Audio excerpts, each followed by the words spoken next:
National income concepts എക്കണോമിക്സിലെ ഏറ്റവും important ആയിട്ടുള്ള ഒരു ടോപ്പിക്കാണ്.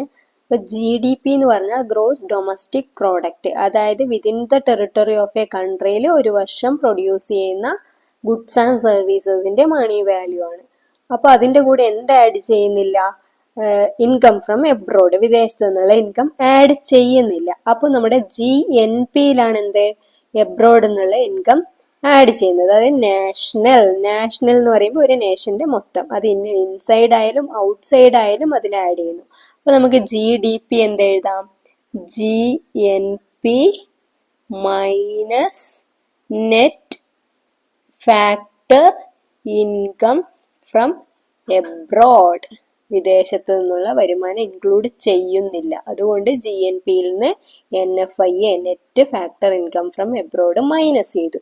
ഇനി GNPയിലാണെങ്കിലോ കൺട്രിക്ക് അകത്ത് നിന്നുള്ളതും പുറത്ത് നിന്നുള്ളതും ഇൻക്ലൂഡ് ചെയ്യുന്നുണ്ട്. അതുകൊണ്ട് അകത്ത് നിന്നുള്ള മാത്രം, ഡൊമസ്റ്റിക് ടെറിട്ടറിയിലെ മാത്രമാണ് എന്ത്? GDP. അപ്പൊ GDP plus NFIA, net factor income from abroad, അതായത് വിദേശത്തു നിന്നുള്ള ഇൻകം ഏതിന്റെ കൂടെ? GDPന്റെ കൂടെ ആഡ് ചെയ്യുമ്പോൾ GNP കിട്ടും. ഇനി NDP, NNP എന്ന് പറയുന്ന രണ്ട് നെറ്റ് കോൺസെപ്റ്റ്സ് ആണ്. NDP net domestic product, net എന്ന് പറയുമ്പോൾ ഏതിൽ നിന്നെങ്കിലും ഒന്ന് മൈനസ് ചെയ്തതായിരിക്കും. അപ്പൊ GDPയിൽ നിന്ന് NDP എന്ന് പറയുമ്പോൾ GDP മൈനസ് ഡിപ്രീസിയേഷൻ. ഡിപ്രീസിയേഷൻ എന്ന് പറഞ്ഞാൽ wear and tear of capital, അതായത് തേയ്മാനം. അപ്പൊ GDPയിൽ നിന്ന് ഡിപ്രീസിയേഷൻ മൈനസ് ചെയ്താൽ NDP കിട്ടും.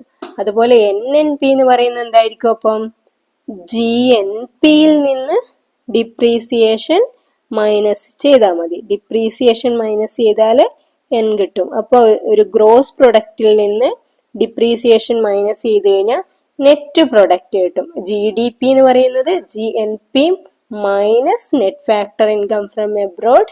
GNP ആണെങ്കിലോ GDP plus net factor income from abroad.